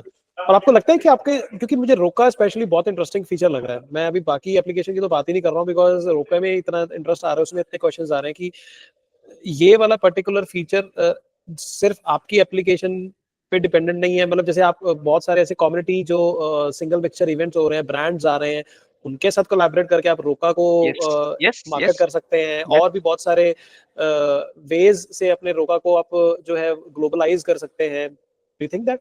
Yes OP, मैं एक फीचर अभी मैंने डिस्कस नहीं किया है, वो है क्लब्स। हमारे प्लेटफॉर्म में कम्युनिटी बिल्डिंग को सबसे ज्यादा हम फोकस करते हैं, क्योंकि 3 किस्म से रिश्ते बनते हैं। एक डायरेक्ट मैच मेकिंग से, जैसे टिंडर बम्बल कर रहे हैं, हम भी करेंगे डायरेक्ट मैच मेकिंग। नंबर 2 होता है इनडायरेक्ट मैच मेकिंग, कि आपने सोचा भी नहीं था, ये एक बंदा बहुत अच्छा कवि मिल गया, वो उस पर दिल आ गया। इसको कहते हैं सेरेंडिपिटी, कि बस मिल गया, दिल आ गया। तो वो इनडायरेक्ट मैच मेकिंग में आपने उसको, उसके पोस्ट देखा, ऐड फ्रेंड किया, आपने देखा यार इसको तो 2000 लाइक्स आए हुए हैं, तो आपने उसको ऐड फ्रेंड किया, उसने आपका जवाब दिया, आपका रिश्ता बन गया। That's the second option. Option number 3, context specific interest communities. जैसे मान लीजिए एक आंटी है, मान लीजिए गुड़गांव में रहती है, उनका फ्लैट है 3 BHK, एक बड़ा सारा ड्राइंग रूम है, और वो आंटी की उम्र है 55 साल, वो बहुत अच्छी शेफ है। वो क्या करती हैं, 15 दिन बाद एक ग्रुप इनवाइट करती है, उस ग्रुप का नाम रखा हुआ है कुक ईट क्लीन डेटिंग क्लब। कुक ईट क्लीन डेटिंग क्लब। वो 8 लड़के, 8 सिंगल लड़के, 8 सिंगल लड़कियों को इनवाइट करती हैं, उनको कहती हैं कि दाल मखनी मैं बनाऊंगी, परोठे मैं बना दूंगी, पर आपको मिक्स वेज और खीर बनानी है। तो वो 6 बजे शाम को लड़के लड़की को इनवाइट करती है, और उनकी एक एंट्री फी रख देती है, और 6 बजे से लेकर 10 बजे तक लड़के लड़कियों को वहां पर मिक्स वेज बनाना, कोई आलू छील रहा है, कोई गाजर छील रहा है, कोई काट रहा है, कोई बना रहे हैं। तो जब 8 और 8 16 लड़के और लड़कियां 4 घंटे एक प्रॉपर एक्टिविटी के अंदर इन्वॉल्व होंगे, तो एक दूसरे की समझ आएगी, सेफ्टी का एनवायरनमेंट बनेगा, और फिर खाना खाएंगे बैठ के, फिर उसके बाद बर्तन मांजेंगे, कुक ईट एंड क्लीन। तो जब सब कुछ हो जाएगा, तो रात के 10 बजे आंटी सबसे पूछेगी कि बेटा आप में से कोई एक दूसरे को पसंद करता है कि नहीं। अगर पसंद करता है तो वो वहीं पर रोका करवा सकती है, और नहीं तो नेक्स्ट फोर्टनाइट पर जो दोबारा इवेंट होगा तब रोका करवा सकती है। आप इस तरह से सोचकर देखना शुरू करिए। इस समय हमारे प्लेटफॉर्म में 370 डेटिंग क्लब हैं और 12,500 क्लब मेंबर्स हैं। कोई ऑफिशियल अनाउंसमेंट नहीं है, और हर हर मेंबर उस आंटी को क्लब ज्वाइन फीस भी देगा टोकन में, और जो एंट्री फी इवेंट की है वो अलग से देगा, और रोका पर जो आंटी को हम 20% कमीशन देंगे वो अलग है।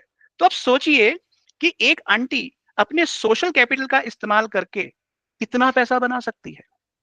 देखिए, money is a belief system. अगर लोगों का बिलीफ हमारे साथ जुड़ गया तो पैसा है।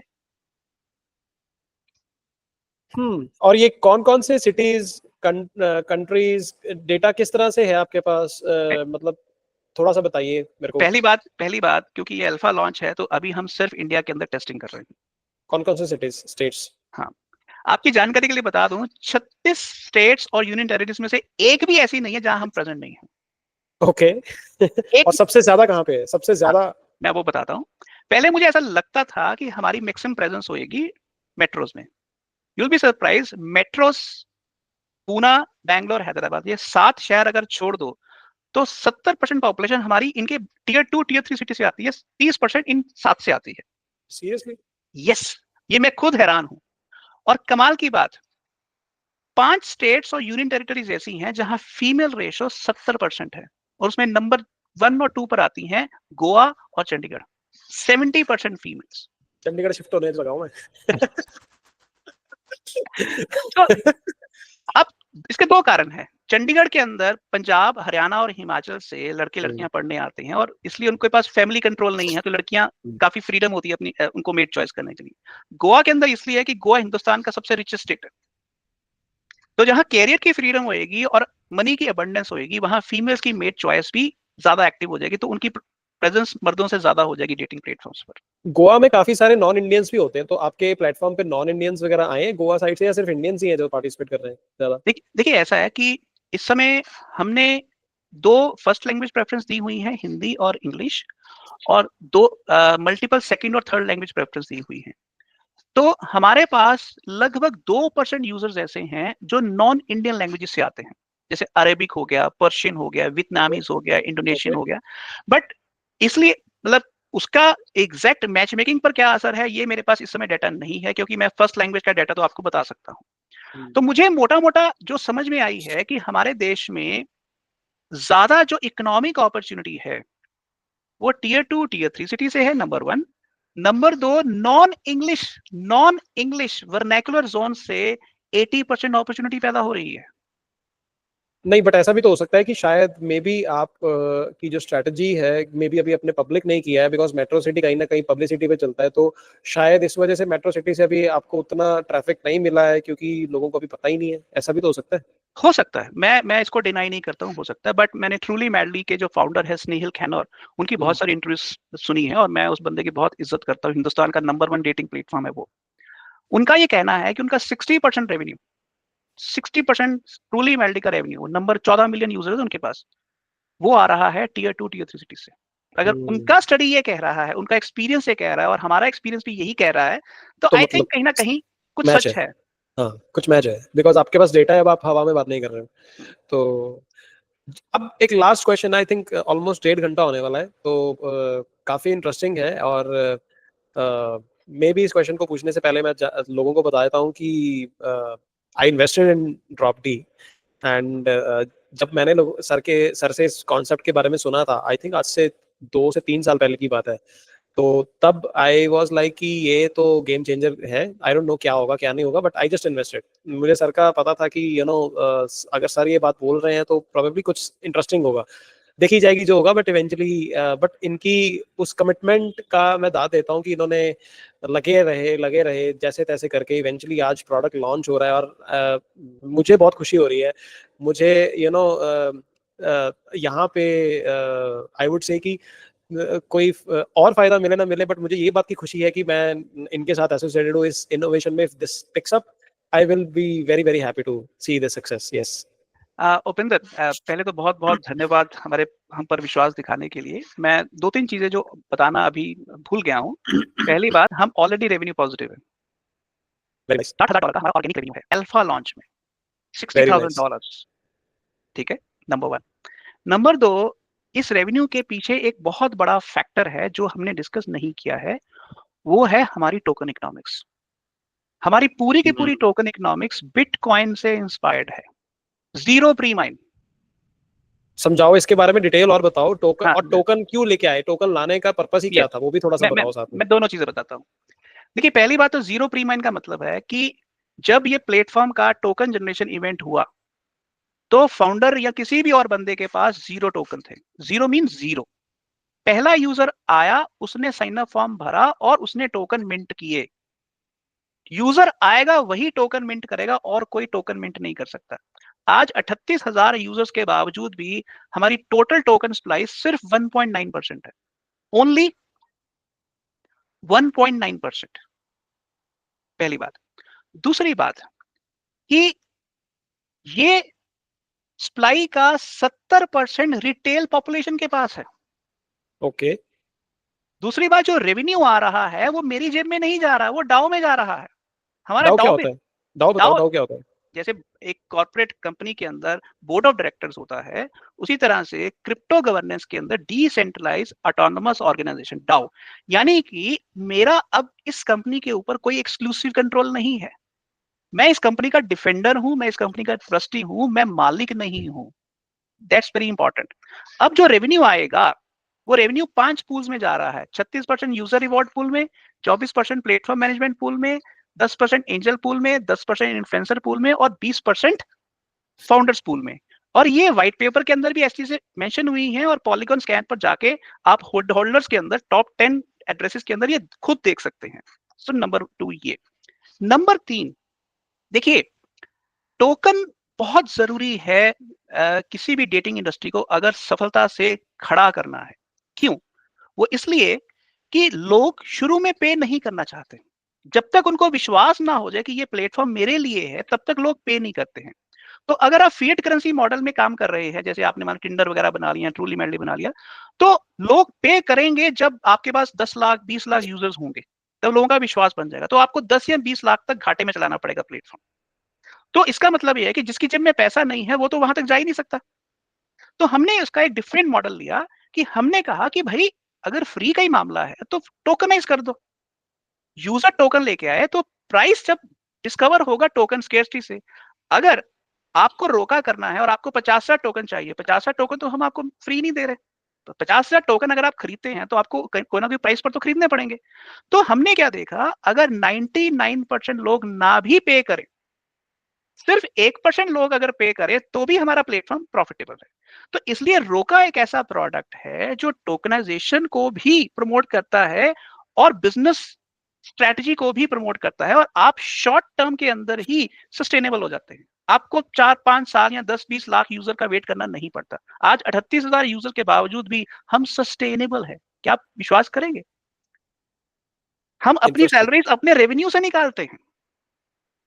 वो बात अलग है कि कल को अगर हमें ग्रोथ करनी है तो हमें फंडिंग चाहिए, या हम कल को 10 मिलियन या 5 मिलियन या 100 मिलियन जैसी बातें करते हैं, तो वो रेवेन्यू के दम पर नहीं हो सकती।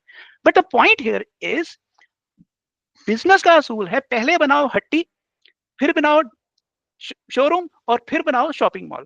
तो आज की तारीख में हमने हट्टी बना ली है, हमारी हट्टी ठीक ठाक चल रही है। Very nice, very nice, very nice. या टोकोनॉमिक्स में भूल गया था, टोकोनॉमिक्स के ऊपर बात करना इंपॉर्टेंट था, and thanks for reminding that. And किस तरह से लाइक लोग जो हैं इसमें पार्टिसिपेट कर सकते हैं, थोड़ा सा वो बताइए कि मैं जैसे आम यूजर हूँ या कोई और पर्सन जो सुन रहा है, तो उनके एंड इसमें क्या मतलब अब देखो जो क्रिप्टो के लोग हैं वो एयर ड्रॉप वगैरह वाले कॉन्सेप्ट को भी कहीं ना कहीं एंटिसिपेट करते हैं, एक्सपेक्ट करते हैं। यूजुअली क्या होता है, नॉर्मल पॉइंट्स मिलते हैं, पॉइंट्स के बाद फिर उनको टोकन्स मिलते हैं। तो अगर आप जब यूजर को ज्वाइन करवा रहे हो तो कुछ टोकन्स दे रहे हो, जो आपने बताया था पहले, तो क्या इसमें अब कोई एयर ड्रॉप का बाद में स्कोप भी है, या फिर इसमें रेवेन्यू शेयरिंग का स्कोप एक यूजर के लिए कैसे बन सकता है, वो थोड़ा सा साथ में सारा बताइए। देखिए उपिंदर, एक बहुत इंपॉर्टेंट चीज है कि एयर ड्रॉप एक बहुत अच्छी स्ट्रेटेजी भी है, क्योंकि वो कम्युनिटी को रिवॉर्ड कर रही है। पर अगर वो कम्युनिटी को सही पर्पस के लिए इस्तेमाल ना हो उसका, तो वो बैकफायर कर जाती है। लोग थोड़ी देर के लिए आते हैं, उसके बाद गायब हो जाते हैं। करेक्ट। तो हमने पहले तो क्या किया कि जो साइन अप फॉर्म पूरा का पूरा भरेगा वही टोकन मिंट कर सकता है। तो टोकन मिंटिंग और एयर ड्रॉप में कोई फर्क नहीं है, पहली बात। पर सिर्फ यहां पर रुकता नहीं है मामला। 36% महीने का रेवेन्यू यूजर्स के पास ही जाएगा, 36%। पर वो कैसे जाएगा? अगर वो लाइक्स जनरेट करेंगे, प्लेटफॉर्म के ऊपर लाइक्स जनरेट करेंगे। और उसमें भी हमने क्या किया, अगर आप नॉर्मल यूजर हैं तो आपको 1 लाइक का 1 टोकन मिलेगा। अगर आपने प्रूव ही किया हुआ है, अपनी ऑथेंटिकेशन की हुई है, तो आपको 1 लाइक के 2 टोकन मिलेंगे। यानी कि हमने identity verification, social credentials verification का एक पॉजिटिव फीडबैक लूप बना दिया। फिर उसके बाद जो क्लब बनाएगा, वो क्लब की मेंबरशिप से जो उसको फीस अर्निंग हो रही है वहां से कमाएगा। तो इसके अंदर हमने क्या किया, 100% टोकन कम्युनिटी के पास ही रहेंगे, 100%। और ये सर्कुलेशन जो है, देखिए अगर यूजर आया 1000 टोकन मिंट किए, 500 तो यूजर के पास ही है, 500 हमारे पास आए, उसमें से वापस फिर 36 यूजर रिवॉर्ड पूल में चले गए, 10% इन्फ्लुएंसर पूल में चले गए। फाउंडर्स पूल में सिर्फ और सिर्फ 20% टोकन ही आएंगे। इसका मतलब ये है कि इस प्लेटफॉर्म के अंदर मेजर डोमिनेंस रिटेल यूजर्स की ही रहेगी, और कोई पॉसिबिलिटी है ही नहीं। तो जैसे डाओ में सारा मेजॉरिटी रेवेन्यू डाओ पूल में जा रहा है, राइट? तो आप कह रहे हो कि उस डाओ को यू नॉर्मल जनता जैसे जिसको अभी क्रिप्टो नहीं पता है, क्योंकि आपने जो एप्लीकेशन बनाई है वो कहीं ना कहीं वेब 2 यूजर्स को टारगेट करते हुए बनाई है, तो ये बहुत अच्छा यूज केस है जो निकल के आ सकता है वंस इट गेट्स वायरल। तो उस केस में उनको डाओ के बारे में कुछ नहीं पता, तो डाओ में कैसे पार्टिसिपेट करेंगे, उसका कुछ आपने सोचा है फ्रेमवर्क की बहुत इजी वे में वो कैसे पार्टिसिपेट कर सकते हैं डिसीजन मेकिंग, और how will that impact your future goals? Every user of 38,000 token holders can vote. Every user means every user. Have you started any such voting mechanics जहाँ पे लोग Already participate started. करें? Already started. Have people started voting? Yes, yes. एक इस समय vote already चल रहा है टेस्ट के How लिए many हमने। people are voting? How many people are voting? Is it like voting inside the app itself, or is it something different? How are you Inside the application. inside the application? सो अभी क्योंकि हमने इसकी कोई popularity नहीं की, publicise नहीं किया है, तो इसलिए अभी यूजर्स कम होंगे, वोटर्स कम होंगे। But the point here is, हम जो भी गवर्नेंस का डिसीजन लेंगे उसके अंदर हमने 3 दिन का एक वोटिंग पीरियड रखा है। लोग उसमें पार्टिसिपेट कर सकते हैं, and this will remain for life. कोई भी वोटिंग प्रपोजल हमारा यूजर रियल टाइम में देख सकता है, और हमारा जो डैशबोर्ड है उसमें एक एक चीज प्लेटफॉर्म की हम ऐड कर रहे हैं। आज की तारीख में कितने यूजर्स हैं, कितने फीमेल्स हैं, कितने जोन्स हैं, कितना रिवॉर्ड है, कितने स्वाइप्स हैं, कितने क्लब्स हैं, कितने क्लब मेंबर्स हैं, कितनी फ्रेंड रिक्वेस्ट गई, कितनी एक्सेप्ट, ये सारा का सारा डाटा ट्रांसपेरेंटली अवेलेबल है अल्फा फेज में। कोई दुनिया की डेटिंग एप्लीकेशन इस तरह का दावा नहीं कर सकती। मोबाइल ऐप कब आ रही है? सी, पहली बात, मोबाइल एप्लीकेशन का जो सवाल है, इसके अंदर 2 रेगुलेटरी सवाल हैं, जिसका जवाब अभी हमारे पास नहीं है। ओके। अगर आप गूगल प्ले स्टोर पर या एप्पल आई स्टोर पर अपनी एप्लीकेशन होस्ट करते हो, तो वो डेटिंग एप्लीकेशन से 30% पेमेंट काट लेते हैं। जैसे Okay. ट्रूली मैडली 30% काट देता है। अच्छा। अगर हमें उनको 30% कट देना पड़ेगा, तो हम अपने यूजर्स को 36% कट नहीं दे सकते। Let's be honest about it. That's number 1। Number 2, recently Google ने एक पॉलिसी अनाउंस की है कि वो किसी भी क्रिप्टो वैलेट को अपने यहाँ पर होस्टिंग से परमिशन नहीं देंगे। और हमारे प्लेटफॉर्म के अंदर बिना वैलेट के हम काम ही नहीं कर सकते। हमने Web3 ऑथ की सर्विस यूज करके हर यूजर के अकाउंट को एक वैलेट के साथ जोड़ा हुआ है। तो every user is having both account, user name as well as a wallet. But wallet apps भी तो हैं जो एग्जिस्ट करती हैं प्ले स्टोर और ऐप स्टोर पे। How is your app different, जो आपको ट्रबल दे रही है वो उनको ट्रबल नहीं दे रही है? नहीं, द पॉइंट हियर इज, ये चीज अभी रेगुलेटरी लेवल पर किस स्तर पर जाएगी, इसके बारे में कोई क्लैरिटी नहीं है। तो अगर हम अपने पूरी की पूरी डिपेंडेंस गूगल या एप्पल पर रख लेते हैं और कल को वो हमारी ऐप बैन कर देते हैं, तो this will lead to a single point failure. आज टिकटॉक जैसी एप्लीकेशन जब इंडिया में बैन हुई, they lost 10 crore user overnight. तो इसलिए हमने एक मोबाइल रिस्पॉन्सिव वेबसाइट बनाई है और ये 38,000 यूजर इस मोबाइल रिस्पॉन्सिव वेबसाइट के जरिए आए हैं। यस, हम बहुत जल्दी इंडोनेशिया, ब्राजील, नाइजीरिया और टर्की भी एक्सपेंड कर रहे हैं। तो ऐप का फैसला जो होगा वो मोर और लेस ज्यूरिसडिक्शन और रेगुलेटरी एनवायरनमेंट के हिसाब से हम लेंगे, ना कि इन जनरल कोई फैसला लेंगे। ओके, ठीक है। अब जाते जाते लास्ट सवाल ये है कि आप फिलोसोफर, मैक्रो इकोनॉमिक्स ये सब पढ़ते पढ़ाते किस तरह से रोमांटिक साइड पे ये आपका अंदर से ख्याल आया? ऐसा क्या आपकी हिडन डिजायर या ऐसी चीज थी जिसने आपको ये इस फील्ड पे जो है पुश किया कि आपको इस साइड पे कुछ करना चाहिए? What was that motivation? Upinder, मेरी उम्र 53 साल हो चुकी हुई है और मेरी शादी को 22 साल हो चुके हुए हैं। हालांकि मुझे अपनी जिंदगी से कोई शिकायत नहीं है, बट जो आजकल की मेट्रो लाइफ है उसमें अकेलापन बहुत है। आपको है? बिल्कुल है, बिल्कुल है, इसमें कोई शक नहीं है। हालांकि मैं एक बहुत ज्यादा सोशलाइज करने वाला बंदा हूं, पर फिर भी अ, अकेलापन, खासकर कोविड के बाद ये अकेलापन हम लोगों की जिंदगियों में बड़ा है। हालांकि मैं अपने बेटे के साथ, अपनी वाइफ के साथ लंबी लंबी बातें करता हूँ, बट उसके बावजूद भी हमारी सोसाइटी में इन जनरल अकेलापन बहुत बड़ा है। और वो अकेलापन ये औरत, मर्द, अमीर, गरीब, छोटे बड़े सबकी जिंदगी में है। और इस अकेलेपन का सोल्यूशन, सीधे तौर पर कोई सोल्यूशन, एक सोल्यूशन नहीं है। तो मुझे इसमें जो सबसे पहला जो हम नजर आया कि ये तो केवल मेरी प्रॉब्लम नहीं है, जेनजी और मिलेनियल की भी प्रॉब्लम है। चलो, हमने तो अपनी जिंदगी एक लेवल पर जी ली है, पर जेनजी मिलेनियम के लेवल पर ये प्रॉब्लम बहुत बड़े लेवल पर चली जाएगी। तो let's start solving the problem at that and so that it doesn't escalate much. तो इसका सबसे बड़ा रीजन तो वो है। दूसरी बात, मेरा अपना बेटा है, मेरे घर में रिश्तेदार हैं, उनके आगे बच्चे हैं। मुझे वो लोनलीनेस प्रॉब्लम, जब वो लोनली फील करते तो हम लोनली फील करते। मेरे आसपास अगर मैं अपने परिवार की बात बताऊं, तो मेरे वाइफ के परिवार और हमारा बहुत क्लोज निट फैमिली है। लगभग अगर मैं कहूं तो लगभग 14 यंगस्टर्स हैं। 14 यंगस्टर्स का मैं मतलब कह रहा हूं कि 18 से लेकर 40 के बीच में। उन 14 यंगस्टर्स में से आपको सुनकर हैरानी होगी कि 12 लोग शादी नहीं करना चाहते। हम अपर मिडिल क्लास को बिलोंग करते हैं। 14 में से 12 शादी करना ही नहीं चाहते, which is a huge question on our capability कि हम अपने बच्चों के लिए, अपनी पीढ़ी के लिए कौन सी लेगेसी छोड़ के जाएंगे। So that's why I wanted to solve this problem. And of course, it has both a philosophical side as well as a romantic side.